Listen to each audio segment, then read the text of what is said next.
नमस्कार, मेरा नाम अरुण कुमार है। आप द मूक नायक देख रहे हैं। कुछ दिनों से हम लगातार ऐसी खबरें सुन रहे हैं, चाहे वो राजस्थान हो, चाहे मध्य प्रदेश हो या फिर उत्तर प्रदेश हो, जहां पर जो दलित तबका है उनकी जो दूल्हों की शादियां हैं, उनके दौरान पुलिस प्रोटेक्शन में उनकी शादियां हो रही हैं। कुछ जातिवादी मानसिकता के लोग उनके घोड़ी चढ़ने को लेकर विवाद जता रहे हैं, इसलिए उनको पुलिस प्रोटेक्शन की ज़रूरत पड़ती है। ताज़ा मामला भी यही है कि उत्तर प्रदेश के बुलंदशहर से एक दलित फौजी की शादी थी, जिसमें पुलिस प्रोटेक्शन से उसकी बारात निकली है।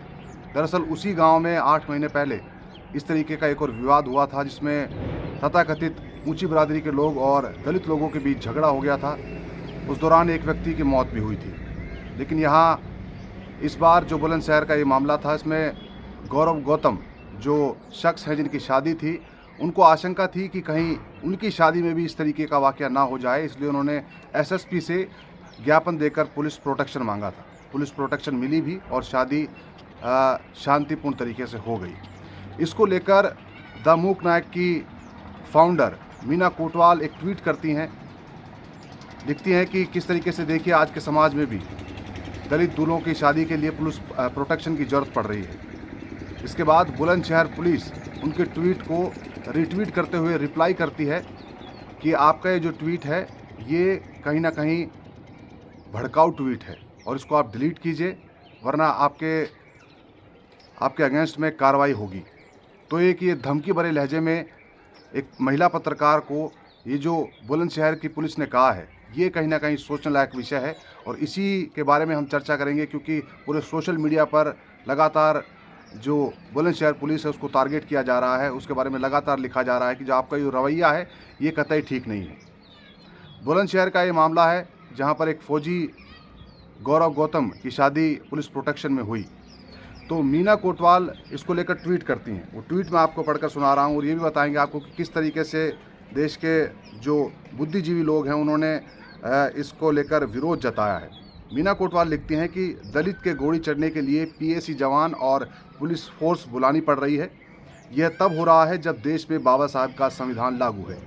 सोचो हिंदू राष्ट्र, ब्रैकेट में लिखती हैं, मनोविधान में तुम्हारी स्थिति क्या होगी, सोचो सोचो।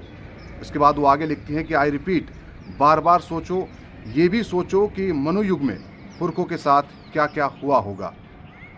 ये उनका ट्वीट था। इसके बाद में बुलंदशहर पुलिस जो है इनको कोट करते हुए रिट्वीट करती है।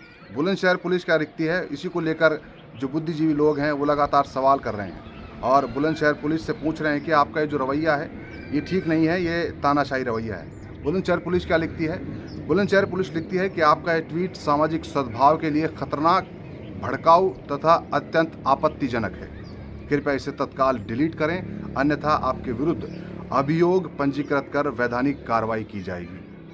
ये बुलंदशहर ने रिट्वीट किया था मीना कोटवाल का जो ट्वीट था उसको।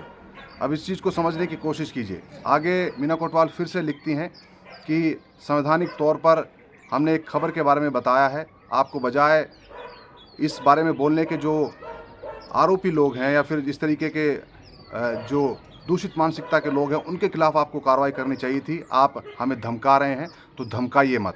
इस तरीके का ट्वीट वो लगातार करती हैं। लेकिन बड़ी बात यह है कि इसको लेकर जो बुद्धिजीवी लोग हैं, पत्रकार लोग हैं, सोशल एक्टिविस्ट लोग हैं, वो लगातार लिख रहे हैं और पुलिस को कहीं ना कहीं कटघरे में खड़ा कर रहे हैं कि इस तरीके का जो रवैया है पुलिस का वो ठीक नहीं है। वरिष्ठ पत्रकार दिलीप मंडल साहब लिखते हैं कि जिनकी वजह से आपको दलित दूल्हे की गुड़चड़ी में एहतियात के तौर पर फोर्स लगानी पड़ी, उनके खिलाफ कार्रवाई कीजिए। कानून का राज होता तो फोर्स नहीं लगानी पड़ती और इस तरह किसी संपादिका को धमकी देना अच्छी बात नहीं है। धमकी देने पर आईपीसी की धारा 506 लगती है। इसके बाद में वरिष्ठ पत्रकार अजीत अंजुम लिखते हैं कि सीधे सीधे धमकी दे रहे हैं आप बुलंदशहर पुलिस। कायदे से तो आपसे पूछा जाना चाहिए कि आईपीसी की किस धारा के तहत किसी घटना के बारे में बताना गुनाह है। अब आप धमकाकर पत्रकारों का मुंह बंद करेंगे क्या? साथ ही फिल्म मेकर विनोद कापरी वो भी लिखते हैं कि मुख्यमंत्री योगी आदित्यनाथ जी, दलितों के साथ भेदभाव पर लिखना कब से अपराध हो गया और इतना गंभीर अपराध कि बुलंदशहर पुलिस मीना कोटवाल को खुलेआम धमकी दे रही है। ऐसे पुलिसकर्मियों के खिलाफ तत्काल कार्रवाई होनी चाहिए। और जिस तरीके से हम लगातार देखते हैं कि कहीं ना कहीं ये जो रवैया है पुलिस का, ये हमें बार बार देखने को मिलता है। बहुत सारे और लोग हैं, सोशल एक्टिविस्ट लोग हैं, वो लगातार लिख रहे हैं कि जो अगर किसी खबर के बारे में कोई पत्रकार बता रहा है तो उसने गलत क्या किया है, और किसी महिला पत्रकार के साथ में इस तरीके का बर्ताव पुलिस का ये कतई ही शोभनीय नहीं है और ना ही इसको सहन किया जा सकता है।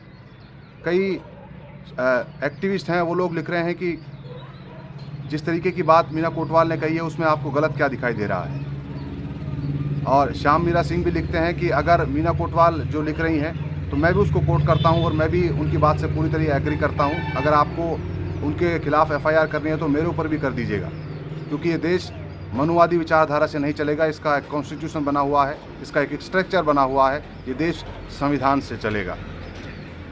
मीना कोटवाल ने यही बात कही है, लेकिन इसको लेकर पुलिस ने जिस तरीके का रिप्लाई किया है ये सहन करने लायक बात नहीं है। पुलिस का ये जो रवैया है कहीं ना कहीं लचर रवैया है, और ये दर्शाता है कि कहीं ना कहीं जो ट्वीट किया गया है वो एक तरीके से मनोवादी विचारधारा से प्रभावित लगता है। बहुत सारे लोग इस तरीके की बात भी लिख रहे हैं। आपको ये बताते चलें कि ये पहली घटनाएं नहीं है जिस तरीके से हम बता रहे हैं कि दलित दूल्हों की जो शादियां हैं पुलिस प्रोटेक्शन में निकल रही हैं। बहुत सारी खबरें दमूक नायक आपको लगातार दिखाता रहा है कि किस तरीके से राजस्थान से लेकर मध्य प्रदेश और उत्तर प्रदेश में और देश के कई हिस्सों में दलित दूल्हों के साथ इस तरीके का बर्ताव किया जा रहा है कि आज 21वीं सदी में जातिवादी मानसिकता के लोग वो नहीं चाहते कि जो दलित दूल्हे हैं वो घोड़ी पर चढ़कर उनकी बारात निकले।